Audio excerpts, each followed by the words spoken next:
Good morning, ladies and gentlemen. It is time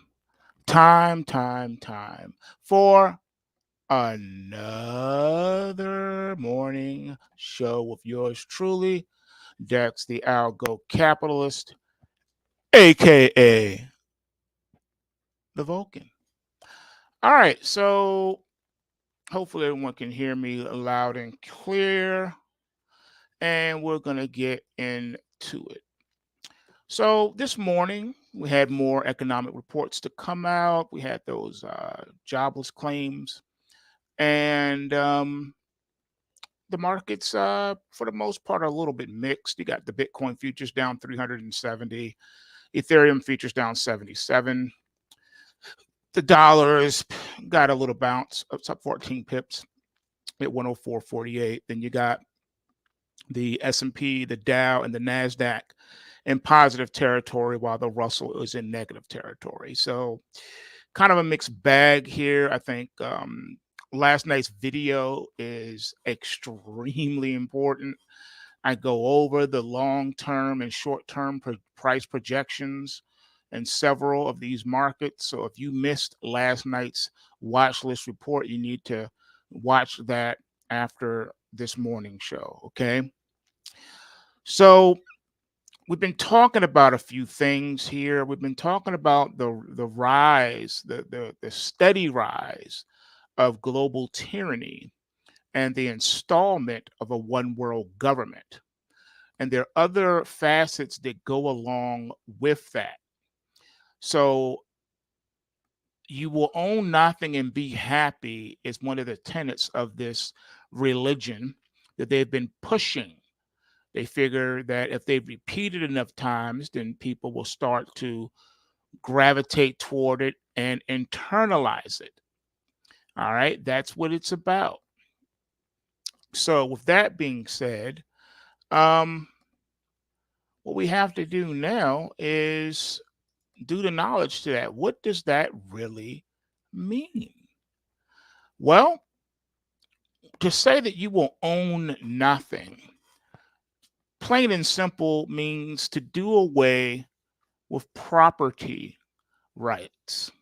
If you don't own your property, then you have no rights and you have no freedoms. There is no prosperity without private property, folks.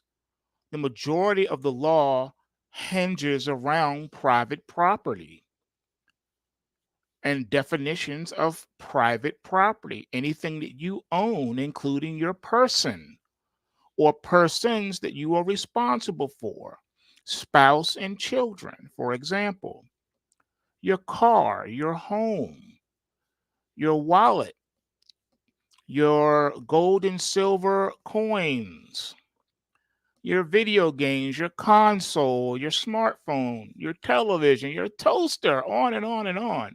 These are all personal private property, things that either you bought with your own hard earned money or things that were gifted to you by loved ones and friends. All right. So that is private property. So for them to say you will own nothing is to say that whatever is in your possession is not yours. It belongs to the state. What they are saying is that the state is going to take ownership of all things. The state is going to declare that your body belongs to the state and not you. Your children, your spouse belongs to the state and not you. Your belongings, anything in your possession does not belong to you, it belongs to the state. That is what that statement, that declaration means. You will own nothing and be happy. You will be happy with this tyranny. You will put up with the tyranny. You will put up with the destruction of human dignity and human rights, God given rights. They want to take that away. They want to replace your God with them as your God. The government wishes to be God in every aspect of your life. The government wants to control every aspect of your life. Plain and simple. That is what they want to do. And unfortunately, they are becoming pretty successful with it. And that is unfortunate because they are unelected officials. These are not, I repeat, these are not elected officials. These are people, persons, all right, that have taken it upon themselves to make decisions for you. They have taken it upon themselves to decide what's best for you. They have decided that you basically are no longer an adult. They have decided that you cannot make decisions for yourself, and that therefore the state must make these things for you. They have to make these determinations for you. That is what they have decided. All right. And it's sad, but this is what we are right now. And another thing is, we talk about the economy, and this is the year of an election. And market experts they really haven't seemed much like experts this year with their economic predictions mostly missing the mark. Nowhere is that more obvious than their recent inflation estimates, which have been off target. And that's because the Fed likes to cook the books. Yeah, that's what they like to do. Okay. Remember, everyone's saying, oh, we're going to get 6 rate cuts, 8 rate cuts this year, and you haven't seen not one rate cut this year. Nothing. The Fed is in no hurry to do such a thing. So the timeline means the first rate cut will precede the US presidential election. They have weaponized the rate cut in the favor of the presidential incumbent to assure him reelection. Because they'll say, if you want more rate cuts, then you need to put me back in office. So Powell has said the election won't influence the central bank's decision. All right. But he has ties with both candidates. Former President Donald Trump nominated him. President Joe Biden renominated him. But it's hard not to see how lowering rates for the first time so close to the election couldn't have an impact. All right. Just saying. Now, the economy always weighs heavy on the mind of the American voter during an election year, but even more so this year because you have inflation and home prices and the cost of education and healthcare. These are top concerns for many a voter heading into the November election. Now, on Wednesday, Biden and Trump agreed to face off in 2 debates, the first coming in June, but you don't have to wait to see where they stand on these economic topics. All right. You can Google it. You'll find detailed Biden and Trump plans across 8 major economic categories. And while the two are far apart on some issues like student loan debt, there's common ground, such as tax cuts for low and middle income households, but they still plan to fleece the rich. Still, chasms exist between both sides, perceptions on how the candidate ran the economy when they were in office. But if you take a KFF poll, which found that 91% of Democratic voters believe Biden has done more to address healthcare costs, meanwhile, 91% of Republicans believe Trump did better while he was in office. So you can see it's a mixed bag going into the election. Another note that may make it difficult during the election is that some believe that stocks have peaked for the year. And that's according to Goldman Sachs. They believe that the equity market rally has run its course and that the S&P 500 won't end 2024 above its current level. Now, this is according to the bank's chief U.S. equity strategist, David Costin, who says there's no concern, valuation, or earnings argument for further upside right now. He stated this in an interview on Bloomberg TV. And this is the information age on steroids because it's all about AI now. We long gone is the age of the internet when that was being built out. Now it's all about the AI and how AI is slowly taking over the world, taking over jobs, taking over daily activities and how we used to do things. For example, getting a job is getting really weird now. On the business side, AI is being used to write job descriptions. AI is being used to judge applicant skills, and AI is being used to rate candidates' responses. On the application side, people are using AI to write their resumes. People are using AI to apply to hundreds of jobs at once. And as a result, we have total chaos. And it's only getting weirder. Welcome to the brave new world, right?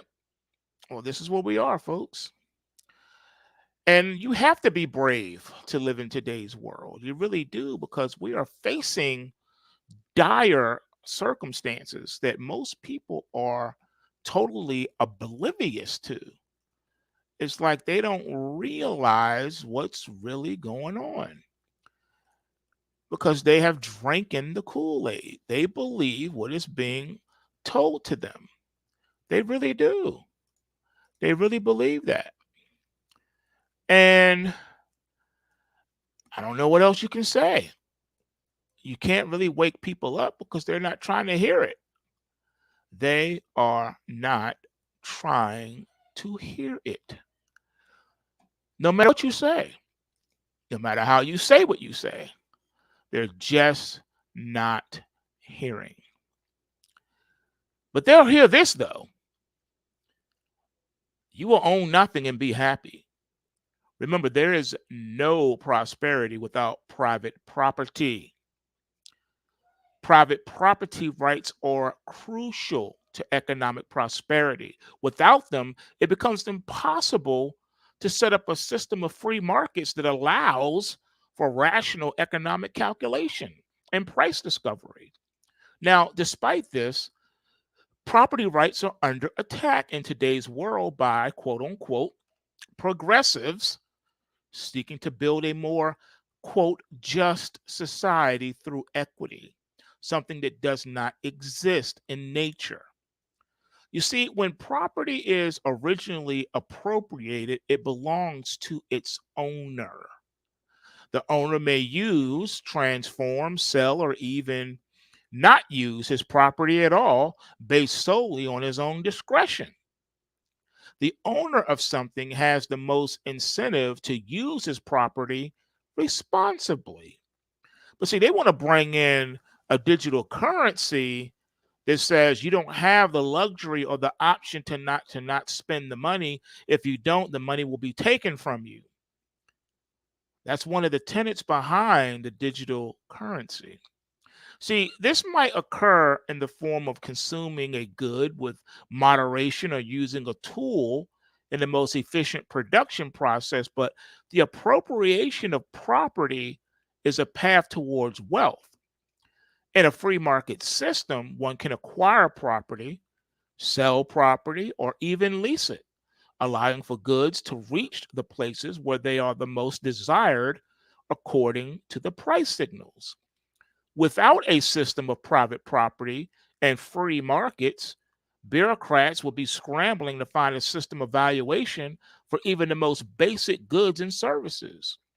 Therefore, the odds would be stacked against them as they cannot compare to a system that allows for voluntary transactions among people based on their own individual subjective valuation and needs. Unfortunately, though, many now see the ability of people to own property as a problem for equity. Critics of free markets contend that property is exploitation and allows for the hoarding of resources by the wealthy. Again, this is a straw man argument because you don't say that when you take and save up money for your child's college tuition. You don't say that when you hoard capital because you want to buy a new car or a new console like the PlayStation 5. But isn't that a form of hoarding? Saving, therefore, using the same flawed argument, saving anything can be misconstrued as hoarding. Now, while it is true that some people are significantly wealthier than others, there should not be a problem if all his property were acquired through fair and voluntary means, not tyrannical means, meaning that you don't weaponize the law, such as eminent domain, or hit a person with taxes they can't pay, or some other liens and penalties and other ways that people like to bind people up with legal persuasions and weaponizing the law against its citizens. Now, regrettably, this often does not put off activists who still cling to a moral high ground for the equitable society they aim to bring about. There will never be a Camelot. Camelot does not exist. The equity that they're searching for doesn't even exist in nature. The grasshopper is not equal to the bird. The bird eats the grasshopper. That is how nature works. The worm is not superior to the eagle. The eagle will swoop down on the worm and consume it. You don't get to take the eagle to court and say this is not equitable. The worm should be able to fly and eat the eagle. It cannot happen. It is impossible. It doesn't exist in nature. I think people are misguided in this notion, in that the terms that they're using to describe what they're seeking is wrong. What you want is an equal playing field. You want equal opportunity. All right. That's what you want. You want equal opportunity, not outcomes. We cannot determine outcomes. We can only offer opportunity. For example, if you are looking in your cupboards and you see that you are in need of groceries, you get in your car and you head to the local market to buy your groceries. All right. You have an opportunity to go to that store. Everyone who has money has the same opportunity to get to the store. All right. By any means necessary. You can walk, you can ride a bike, you can ride a skateboard, you can jog, you can sprint, you can get in a car, get in a bus, get in a plane, get in a train, whatever means, call a friend to give you a ride, do an Uber. You have so many different options to you to get to that store to purchase your groceries. So in that way, everyone has an equal playing is on an equal playing field, because everyone has the wherewithal to make it to enter the grocery store. What you don't have is outcomes. So everyone has the opportunity to get into the grocery store to shop, because the store is open to all. It's not just open to the rich. It's not just open to the poor. Anyone who has money can go in and shop freely, but there's no guarantee of outcomes.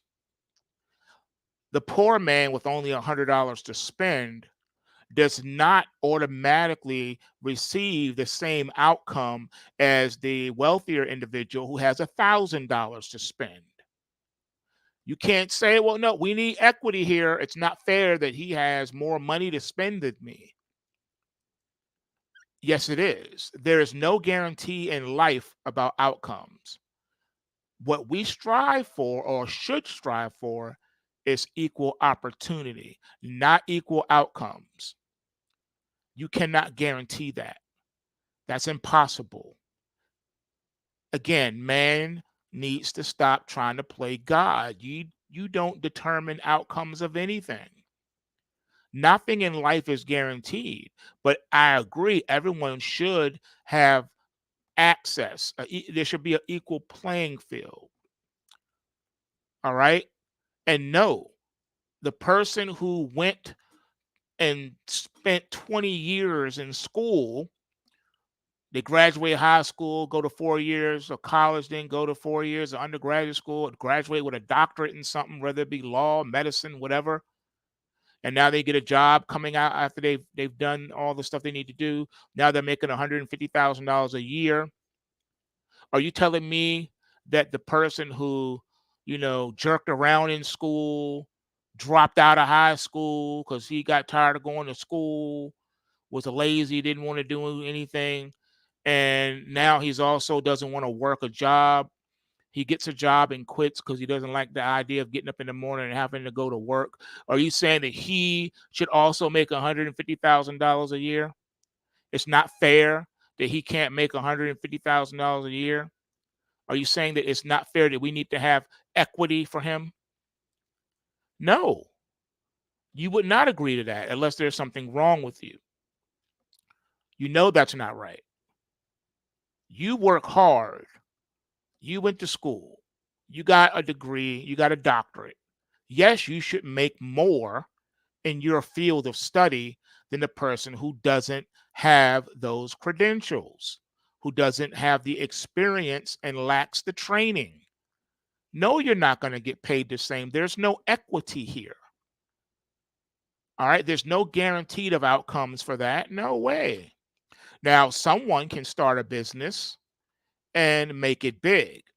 This person can be, can have a low IQ, but for whatever reason, they start a business and it takes off and they're making more money than the person that started a business with a doctorate degree. Again, they both had equal access to start a business, but there's no guarantee of outcomes. Just because you may have something another person doesn't have doesn't guarantee that you will be more successful in life than the person that started off with nothing.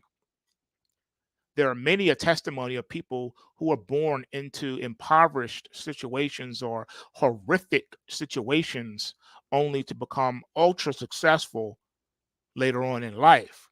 Likewise, there are people who were born into incredibly wealthy situations and pristine environments only to make nothing of themselves and contribute nothing to society. Again, equity does not exist in nature, folks. There's no guarantee of outcomes. Nothing is guaranteed except for death. Death is a guarantee. All living things will die. No living thing lasts forever or lives forever. All living things die. That's the only guarantee you have. Okay? So we need to stop it with these weird, um, you know, fringe special interest groups trying to take over the world and make everyone conform to their ideologies, to their philosophies, their flawed philosophies.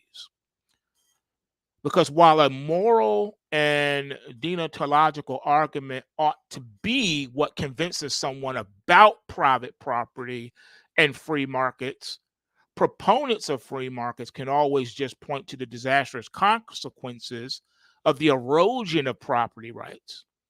A notorious example is Zimbabwe's land reforms under the rule of Robert Mugabe. Mugabe's regime confiscated approximately 23 million acres worth of land in an effort to redistribute farmland to the impoverished people in Zimbabwe. The rationale for this land reform? Well, was that the commercial farms that were confiscated were mostly owned by white residents who accounted for most of the wealth in Zimbabwe. Thus, the regime found it fitting to take property away from its most productive citizens and hand it to those who nearly have no clue what to do with it.